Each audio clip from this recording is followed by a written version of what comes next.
Trying to find my way back home. I've been riding down this road too long. Yeah, mama, I'm coming. I'ma keep running and running. I'm a champion. I'm a champion. I'm a champion. I'm a champion. I'ma keep running and running. I'm a champion. I'm a champion. I'm a champion. I'ma keep running and running. I'm a champion.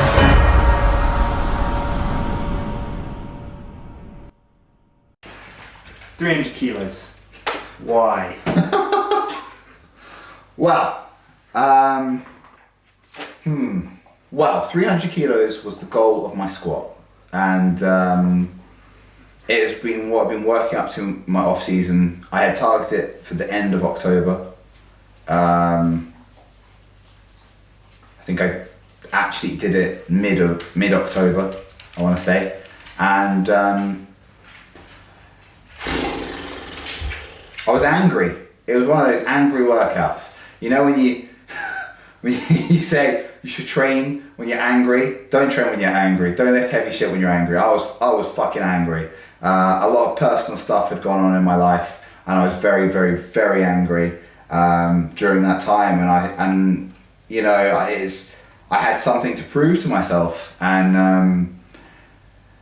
I had my friends there, and I was going to do 280, and I had warmed up. I'd warmed up. Done something like 6 or 7 warm-ups, and I was going to do 280. My friend was like, no, just do it, just do 300. And sometimes you have those moments and you have it and you're like, yeah, and that was not one of those moments where I had it. So yeah, I was angry. It was a goal I had set for myself, and I thought, fuck it, that's bottom line where we're at. And before you attempted 300 kilos, how was your body feeling at the time?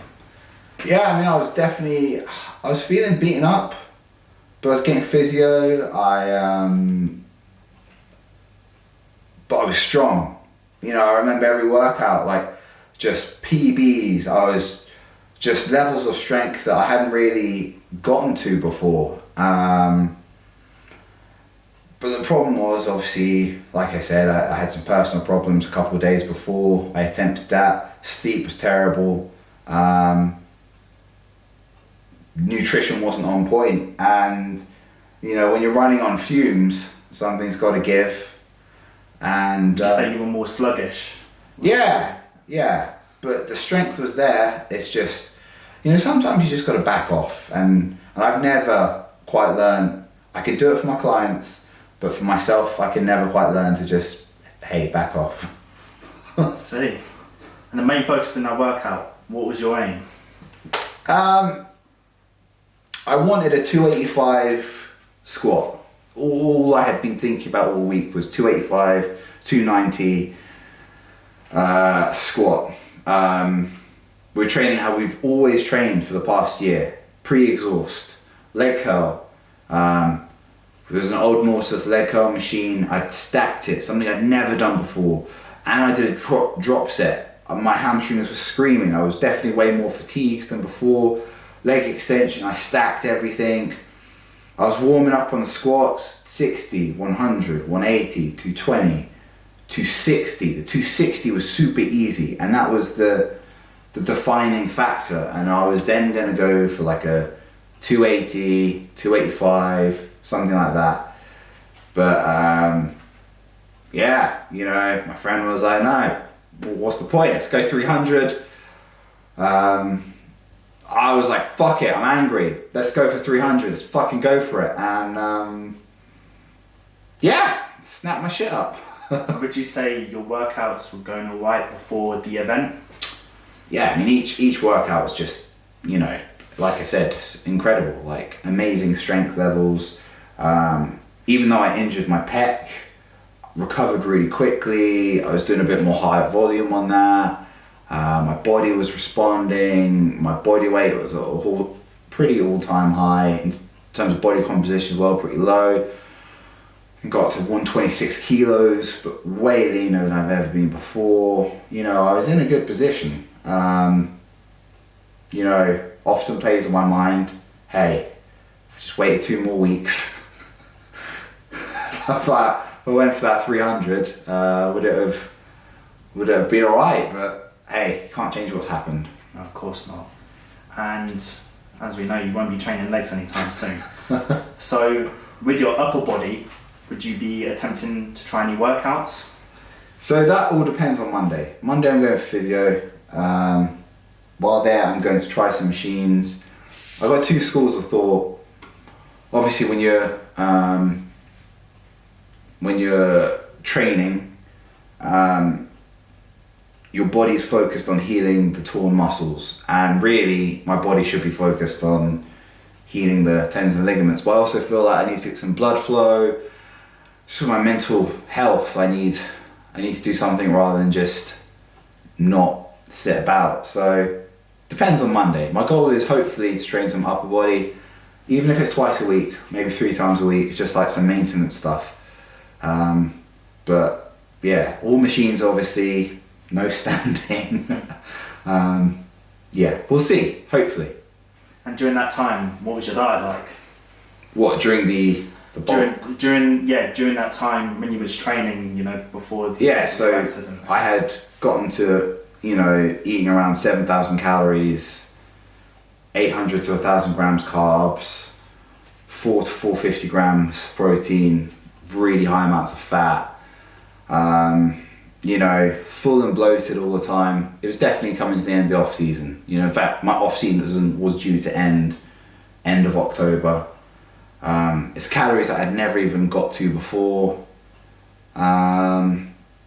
Yeah, it was a pretty wild amount of food.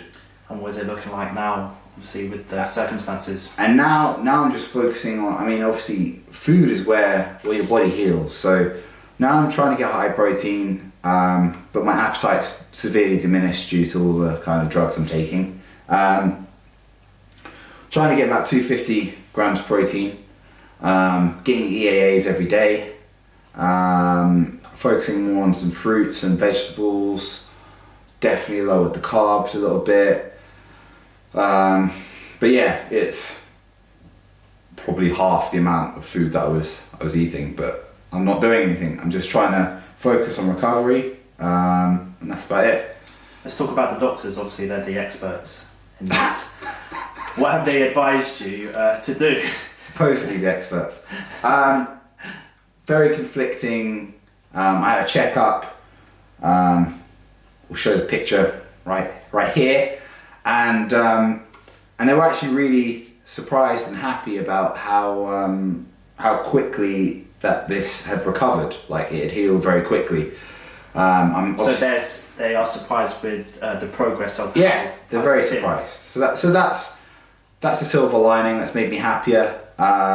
Makes me more reassured to know the things I am doing are working well. But ultimately, 6 to 8 weeks in this brace. Can't bend it, and then periodically it's up to the physio's discretion, which I still haven't heard from a physio. I'm going to a private physio. They're going to, like a protractor, bend this brace. So they're going to increase the amount of degrees of knee flexion, and that's really where the healing will happen, because everything is going to be super tight, super painful. So the quicker I can start getting some bend in this knee, the better. But basically it takes about 6 weeks for the tendons and ligaments to be at a point where they won't disintegrate. And obviously the next stage is moving forward. What is how should I say it? What you're doing for rehab? What kind of movements are you going to be doing? How are you going to be progressing forward? Unfortunately, I haven't heard a whole lot from the physio about what I can do. They recommend doing like isometric contractions. So that's just, you know, tensing your quad. I'm trying to do that. It's really painful. They say keep on trying to lift your leg up, which it's hard to describe, but it is beyond agony and obviously actually impossible at this stage because there is just no strength there. So it just feels completely useless.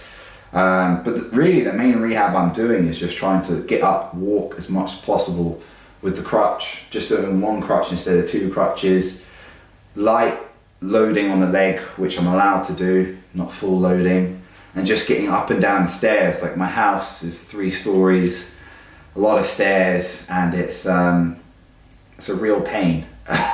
So I mean that's really the rehab I'm doing until I see a physio. So yeah. Fair enough. And a final question: will you ever squat again?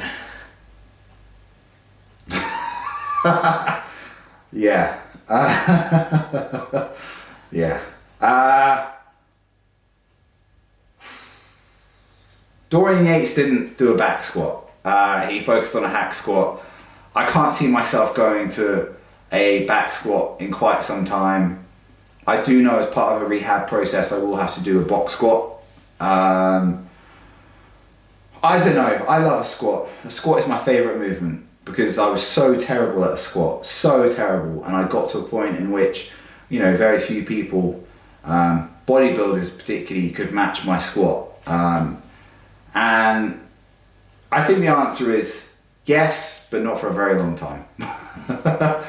Well, look, Tom, thank you very much for answering the questions. You know, I'm sure everyone is happy to hear what you've had to say. Yeah, well, hopefully it'll just benefit someone who's going through a similar process or will go through this process, which I hope they don't.